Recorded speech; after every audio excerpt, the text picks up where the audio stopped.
Hello বন্ধুরা, পরিণীতার নতুন update নিয়ে আপনাদের সামনে হাজির হয়েছি। আশা করছি আপনারা ভালো আছেন, আমিও ভালো আছি। পারুলের শাড়ি সরিয়ে কোমরে হীরের আংটি পরিয়ে দিল রায়ান। লজ্জায় লাল হয়ে রায়ানকে জড়িয়ে ধরল পারুল। হ্যাঁ বন্ধুরা, আজকের এই গল্পটি রায়ান আর পারুলের সম্পর্কের সেই পূর্ণতার গল্প, যা দেখার জন্য আপনারা অধীর আগ্রহে অপেক্ষা করছিলেন।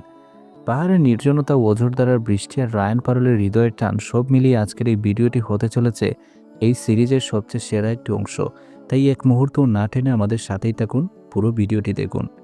রিসোর্টে সেই ডাইনিং হলের উত্তেজনার পর রাত নেমে এসেছে পাহাড়ের বুকে। প্রকৃতি আজ যেন রায়ান আর পারুলের ভালোবাসাকে আরও একটু উস্কে দিতে চাইছে। বাইরে শুরু হয়েছে প্রবল বৃষ্টি। পাহাড়ের গায়ে ধাক্কা খেয়ে বাতাসে সেই শো শো শব্দ আর টিনের চালে বৃষ্টির একটানা সঙ্গীত এক অন্যরকম মাদকতা তৈরি করছে। রিসোর্টের বড় ঘরটির বারান্দায় দরজাটা একটু খোলা ছিল, যেখান দিয়ে বৃষ্টির চিটেফুটাও গড়ে এসে পড়ছে। ঘরের ভেতর আবছা অন্ধকার, শুধু নীল রঙের একটি লাইট ল্যাম্প চলছে। পারুল তখন একা বারান্দার ধারে দাঁড়িয়ে বৃষ্টির সেই তাণ্ডব দেখছিল। সে ভাবছিল আজ সকালে রায়ান যেভাবে তাকে সবার সামনে আগলে ধরল, তারপর থেকে তার প্রতি শ্রদ্ধার ভালোবাসা যেন কয়েক গুণ বেড়ে গেছে। পারুল পরেছে একটি হালকা পাতলা শিফন শাড়ি, যা বৃষ্টির বাতাসে বারবার উঠছিল। ঠিক সেই সময় পেছন থেকে রায়ান ধীর পায়ে গড়ে ঢুকলো। রায়ানের পরনে শুধু একটু গাঢ় রঙের ট্রাউজার, কালিগা। সে পারুলকে এভাবে দাঁড়িয়ে থাকতে দেখে হাসলো। রায়ান পেছন থেকে এসে পারুলের কোমর জড়িয়ে ধরল। পারুল শিউরে উঠে পেছনে তাকাতে দেখলো রায়ানের সেই গভীর চোখের চাহনি। পারুল ফিসফিস করে বলল, রায়ান ছাড়ো, বৃষ্টি পড়ছে, করে চলো। তোমার শরীর ভিজে যাচ্ছে তো, তোমার ঠান্ডা লেগে যাবে। রায়ান কোনো কথা না বলে পারুলকে আরও কাছে টেনে নিল। সে পারুলের গাড়ির কাছে নিজের মুখ নিয়ে বলল, আজ এই বৃষ্টি আমাদের দুজনের মাঝখানের সব দূরত্ব ধুয়ে দিবে পারুল। অনেক তো হলো অভিমান, এবার শুধু নিজের করে পাওয়ার পালা। তোমার এই শরীরের উষ্ণতা থাকতে আমার কোনো ঠান্ডা লাগবে না। রায়ান পারুলকে এ অভাবে জড়িয়ে ধরে ঘরের মাঝখান নিয়ে এলো। সে পারুলের আলগা হয়ে থাকা শাড়ি আঁচলটা খাট থেকে সরিয়ে দিল। পারুল লজ্জা চোখ বন্ধ করে নিল। রায়ান এবার তার পকেট থেকে একটি ছোট মখমলের বক্স বের করলো। সে বাক্সটি খুলে দেখালো, ভেতরে একটি নীল হীরের আংটি চিকচিক করছে। পারুল অবাক হয়ে বলল, এ কি রায়ান, আংটি তো আঙ্গুলে পড়ায়, তুমি এটা কেন বের করলে? আর এই মাঝরাতে উপহার দেওয়ার মানে কি? রায়ান হাসলো। সে পারুলের চোখের দিকে তাকিয়ে বলল, আমি চেয়েছিলাম তোমাকে এমন কিছু দিতে যা শুধু আমার আর তোমার গোপন সাক্ষী হয়ে থাকবে। সবাই আঙুলে আংটি পরে, কিন্তু আমি চাই আমার এই উপহার তোমার শরীরে এমন জায়গায় থাকুক যা শুধু আমি দেখতে পাবো, যা আমার অধিকারের প্রতীক হয়ে থাকবে। এই বলে রায়ান পারুলের নাভির কাছ থেকে শাড়িটা একটু সরিয়ে দিল। পারুল কাঁপতে কাঁপতে রায়ানের কাঁধ শক্ত করে ধরে ফেলল। তার নিঃশ্বাস বন্ধ হয়ে আসছিল। রায়ান খুব সাবধানে পরম মমতা সেই হীরের আংটিটি পারুলের কোমরের নাভিমূলে একটি সূক্ষ্ম স্বর্ণালী চেনের মাধ্যমে পরিয়ে দিল। সেই ঠান্ডা হীরের ছোঁয়া পারুলের তপ্ত শরীরে এক অদ্ভুত শিরশিরানি তৈরি করলো। রায়ান তার আঙুল দিয়ে পারুলের কোমরের সেই অংশটি আলতো করে স্পর্শ করলো। পারুল লজ্জায় লাল হয়ে গেল, তার শরীর থরথর করে কাঁপছিল। সে অস্ফুট সুরে বলল, তুমি খুব দুষ্টু হয়ে গেছো রায়ান। জজ সাহেব যদি জানতেন তার ছেলে এত রোমান্টিক আর জেদি, তবে তিনি কি বলতেন? রায়ান পারুলকে আরও কাছে টেনে নিয়ে বলল, বাবা জানলে খুশি হতেন যে তার ছেলে তার স্ত্রীকে ভালোবাসতে শিখেছে।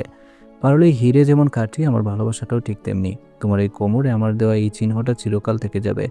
রায়ান এবার পারুলের টুটে নিজের আঙুল রাখলো এবং ধীরে ধীরে তার মুখটা নিজের দিকে উঁচু করলো।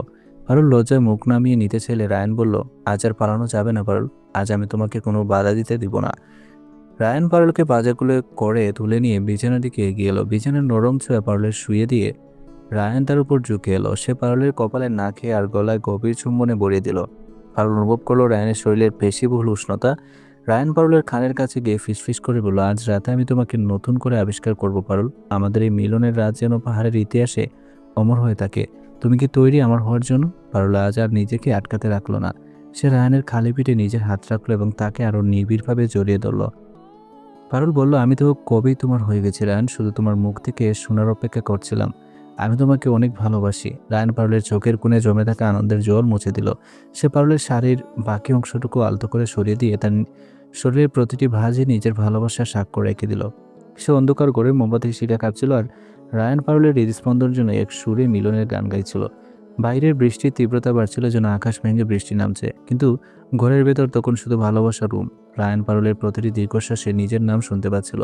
তারা একে অপরের মাঝে হারিয়ে গিয়ে অনুভব করলো যে শরীর আর আত্মার এই মিলনই জীবনের সবচেয়ে বড় প্রাপ্তি। রায়ান পারুলের কানে কানে বলল, কলকাতায় ফিরে আমি সবাইকে জানিয়ে দিব যে তুমি আমার জীবনের শ্রেষ্ঠ উপহার। কেউ আমাদের আর আলাদা করতে পারবে না। রাত আরও গভীর হলো। পাহাড়ের সেই রিসোর্টটি সাক্ষী হয়ে রইল রায়ান আর পারুলের এক অন্য সাধারণ প্রেমের। ষড়যন্ত্রকারীরা যে তাদের কোনো ক্ষতি করতে পারবে না, আজকের এই রাতটি তার সবচেয়ে বড় প্রমাণ।